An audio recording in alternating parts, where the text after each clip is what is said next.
This Sunday, SpaceX is attempting to launch the Starship rocket for the 5th time, and while everyone is focused on the dramatic Super Heavy catch maneuver, this flight is trying to validate many other crucial aspects of this remarkable vehicle. Some of the characteristics may not be as mesmerizing as grabbing a 300-ton rocket from the sky, but they are equally, if not more important. Improving the Raptor engine reliability, testing the new Starship heat shield, and validating the recovery of both stages are crucial steps in the development of this rocket, but many other critical events are taking place during this flight that need to function flawlessly if we want to use this rocket for more than just a series of expensive tests. Starship is not only expected to carry people to Mars, but also to the Moon in the coming years, and to become SpaceX's new workhorse, replacing the Falcon 9 and deploying more mass to orbit than any other rocket in history. It will eventually become the backbone of almost all space transport during the next decades, and many things need to work perfectly during this test in order to accomplish that. So what is SpaceX really testing during this flight? And how important is this test in the overall goals that SpaceX and Elon Musk have?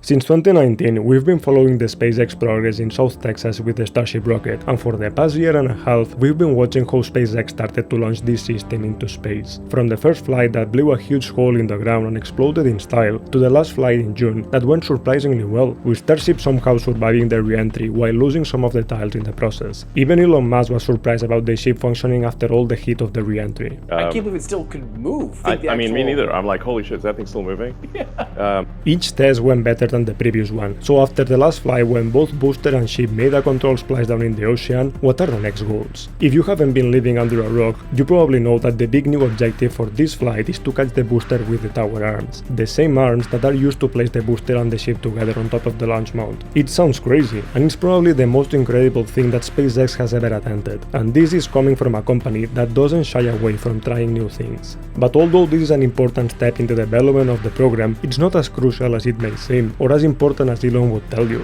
At the end, this is something that could be avoided. They could just land the first and second stages with legs, in the same way as they do with the Falcon boosters, and in the same way as they will need to do on the Moon and Mars. So even though this is a good optimization and an amazing thing to watch, it's not as important as other things that will be tested during this flight. But on the other hand, if it works, it will probably be the most spectacular thing that has ever happened in spaceflight history. And if it fails, it would also be the most spectacular thing you've ever watched. Let's just hope that even in the worst case scenario, the damage is easy to fix, or we could have a big delay on the Starship development. So apart from this amazing catch attempt, what else is important for this flight? We just need to look at the biggest changes that SpaceX has been working on during the past months to understand what the priorities are now. They have been working on the new version of the engine, the Raptor 3, which should be the first one manufactured at scale and the first one to be used on the future versions of Starship. Because let's not forget that during the last test, one of the Raptor engines failed during ascent and another one failed during the landing. It didn't impact the successful result of the test, but I'm sure that they want to have a perfect engine before moving to operational missions. They won't be testing this in this flight, but it will be an important improvement for future attempts. But if something has received the most attention from the SpaceX workers, is the new heat shield of the ship, which is normal. Even though the last flight technically survived, it didn't do it in the best way. Having half of the forward flap disintegrated during re-entry is not the optimal solution for a reusable vehicle, and the SpaceX team has put a huge amount of effort replacing the old tiles and improving all the delicate spots of the ship, especially the hinges of the flaps. Even Elon said that they know exactly what went wrong and they have been working on it to ensure that it doesn't happen again.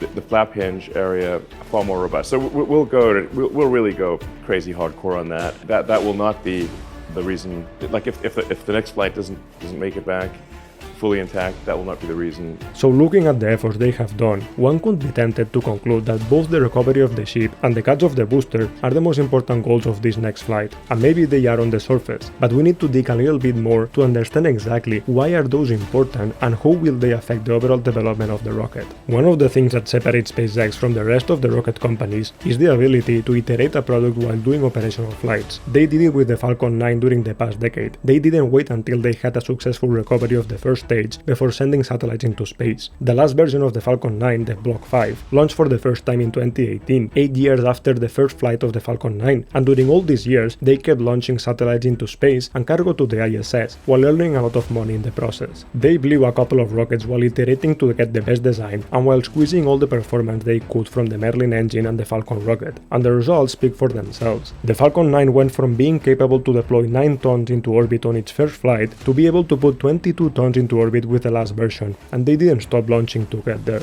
And they need to do the same with Starship. They cannot waste much more time only with test flights. Each one of these tests costs around $100 million just for the hardware, and that's a huge amount of money to be wasting without any financial return. It's true that for now, they are not in a position to start sending customer satellites into orbit, but luckily, SpaceX has another option, to launch their own Starlink satellites, as it would not be a big deal to lose some of them in case of a failure, and if the test works fine, they will be recovering a huge amount of money. Let's do some quick math to see this. Currently, they are launching 22 Starlink V2 Mini with the Falcon 9, and it costs around $20 million per launch, and with Starship, they should be able to launch the equivalent of 120 of them. So basically, if they manage to put into orbit these satellites, they would have saved around $130 million on Falcon launches. That's a lot of money, enough to cover for the hardware lost in the case of a failure during the landings. And that is the key moment that SpaceX needs to achieve. Although they have enough money and revenue from the Falcon launches and Starlink, and they can afford to waste it during this test, the sooner they can get some return, the better for them.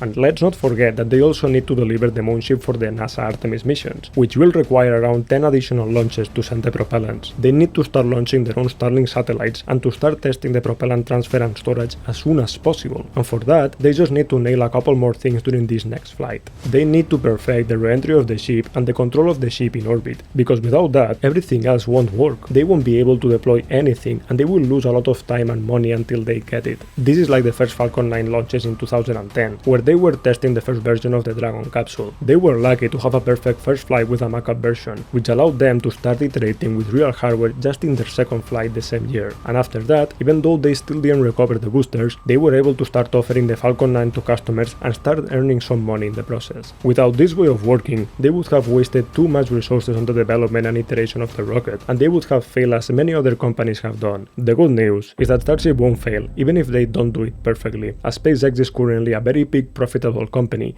with lots of revenue, but I'm sure they would love to save a few millions on each Starship test rather than losing hundreds of millions while learning how to manage this rocket. And as I said, they are very close to that point. They just need to improve a little bit more the control of the ship in orbit so that they can relieve the engines and deploy satellites in the desired destinations. And they need to have a good heat shield that at least doesn't disintegrate in re-entry so that they can start testing the complicated landing maneuver. Once SpaceX does this, they will have an expendable rocket capable of sending 100 tons to orbit, and they will be able to waste time perfecting the landings and improving the rocket bit by bit, in the same way as they did with the Falcon 9, because they won't be wasting hundreds of millions on each try. And after that, it will only be a matter of time until they land both the booster and the ship, and they can increase the launch pace to the numbers they need in order to colonize Mars and revolutionize the space industry again. But what do you think? Are there other important aspects of this next flight? Or does SpaceX need to focus on these things before they move forward? Leave a comment with your thoughts and subscribe if you want more of this. And as always, take care and learn more.